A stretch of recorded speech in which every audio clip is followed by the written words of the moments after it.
যারা কম বাজেটের মধ্যে ঢাকা থেকে কক্সবাজার একটা বাজেট ট্যুর দিতে চাচ্ছেন একদিনের জন্য, আজকে এই ভিডিওটা তাদের জন্য স্পেশালি। আমরা আজকে দেখব যে খুবই কম খরচে কিভাবে ঢাকা থেকে কক্সবাজার যাওয়া যায়। তার জন্য আমাদের একদম প্রথমে আসতে হবে যাত্রাবাড়ি। যাত্রাবাড়ি থেকে আমাদের যেতে হবে সায়দাবাদ জনপথের মোড়। আপনারা গুগল ম্যাপে এটা সার্চ দিলেই পেয়ে যাবেন। তো এইখানে হচ্ছে এটা 3 রাস্তার মোড়। এখানেই সব কাউন্টারগুলো রয়েছে বাসে ভ্রমণ করতে গেলে আপনার সর্বপ্রথম একটা কথা মাথায় রাখতে হবে যে রাতে ভ্রমণ করাটা বাসে খুবই কমফোর্টেবল। আর এই সময় আপনি বাসের টিকিটের দামটা হচ্ছে কাউন্টারে দামাদামি করতে পারবেন। যেমন আমি মাত্র 700 টাকা দিয়ে ঢাকা থেকে কক্সবাজারে গেছি, তাও এসি বাসে। নন এসির ভাড়া হয়তো 500 টাকা নিতে পারে। রাতে যাত্রী কম থাকার কারণে এরকম বার্গেনিং করা যায়। যাই হোক, আপনারা ঢাকা থেকে তারপর চলে আসবেন Cox's Bazar bus terminal. Cox's Bazar bus terminal আপনাদেরকে সকাল 10টা নাগাদ নামিয়ে দিবে। এখানে নামার পর আপনারা এখান থেকে একটা অটোরিকশা নেবেন। বাস টার্মিনাল থেকে আপনারা অটোরিকশাকে বললেই হবে যে কলাতলির মোড় অথবা ডলফিন মোড়। আপনারা ডলফিন মোড়ে এখানে চলে আসতে পারবেন, মাত্র 20 টাকা নিবে।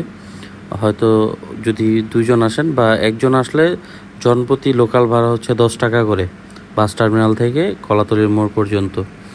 আর যদি আপনি এখানে এসে স্টে করতে চান, মানে একদিনের বেশি ট্যুর করতে চান, সেক্ষেত্রে আমি আপনাকে সাজেস্ট করব যে মেন রোড অথবা বিচের পাশে কোনো হোটেল না নেওয়ার জন্য। এগুলো খুবই এক্সপেন্সিভ হয়, ওভার প্রাইস থাকে। আপনি একটা কাজ করতে পারেন, এখানে পুলিশ বক্স যেখানে আছে এখান থেকে আপনি একটা রিক্সা নিয়ে অল্প কিছু দূর সুগন্ধা বিচের একটু আগে আপনি কিছু হোটেল দেখতে পারবেন, যেগুলো হচ্ছে রাস্তার থেকে একটু ভিতর থেকে, মানে বিচের যে মেন রাস্তাটা ওইটার থেকে একটু দূরে। আপনার হেঁটে যেতে হয়তো 5 থেকে 10 মিনিট লাগবে। তো এই যে এইরকম হোটেল পেয়ে যাবেন যেগুলো একটু রাস্তার ভিতরে। আমি এই হোটেলটাতে ছিলাম। আমি এখানে এসি রুমে ছিলাম হচ্ছে মাত্র 1200 টাকা দিয়ে। আপনি ওনাদের সাথে বার্গেনিং করবেন। আর এই হোটেলগুলো থেকে সুগন্ধা বিচে হেঁটে যেতে 10 মিনিট সময় লাগে, অথবা আপনি চাইলে অটো রিক্সা দিয়েও যেতে পারবেন। সেই ক্ষেত্রে হয়তো 30 টাকা থেকে 40 টাকা ভাড়া নিতে পারে আপনার কাছ থেকে। সুগন্ধা বিচে কিছুক্ষণ সময় কাটিয়ে আপনি রওনা হবেন হিমছড়ির উদ্দেশ্যে। হিমছড়ি যাওয়ার জন্য কলাতলি মোড়ে এখানে আসলে আপনি কিছু বাইক পাবেন এই জায়গাটাতে রেন্টে নেওয়ার জন্য, ওরা ঘন্টা হিসাবে দেয়। এছাড়া আপনি সিএনজি অথবা অটোরিকশা করে আসতে পারবেন। অটোরিকশা বা সিএনজি দিয়ে হিমছড়ি আসতে আপনার খরচ হবে 50 টাকা লোকাল ভাড়া এটা। হিমছড়ি এসে আপনি হিমছড়ি পার্কে যেতে পারেন।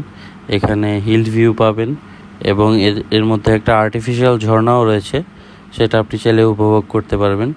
এখানে অনেক দোকান টোকান আছে, এখান থেকে কেনাকাটাও করা যায়। তো এইখানটা ঘোরার পর আমি আপনাদেরকে বলবো যে এর খুবই কাছে একটা খুব সুন্দর প্লেস আছে, যেটাকে বলে পেচার দ্বীপ, অথবা আপনি লাল কাঁকড়ার দ্বীপ বললে ওরা নিয়ে যাবে আপনাকে। একটা অটো রিক্সায় উঠবেন, এখান থেকে মাত্র 30 টাকা দিলেই লোকাল ভাড়ায় আপনাকে লাল কাঁকড়ার দ্বীপের এখানে নিয়ে আসবে। অথবা আপনি চাইলে 20 মিনিট হাঁটলেও এখানে চলে আসতে পারবেন। এখানে এসে আপনার এই যে ব্রিজটা দেখতে পাচ্ছেন ছোট, এই ব্রিজটার মধ্যে দিয়ে আপনি সোজা হাঁটলেই হচ্ছে একেবারে বিচের পাড়ে চলে আসবেন, সমুদ্রের পাড়।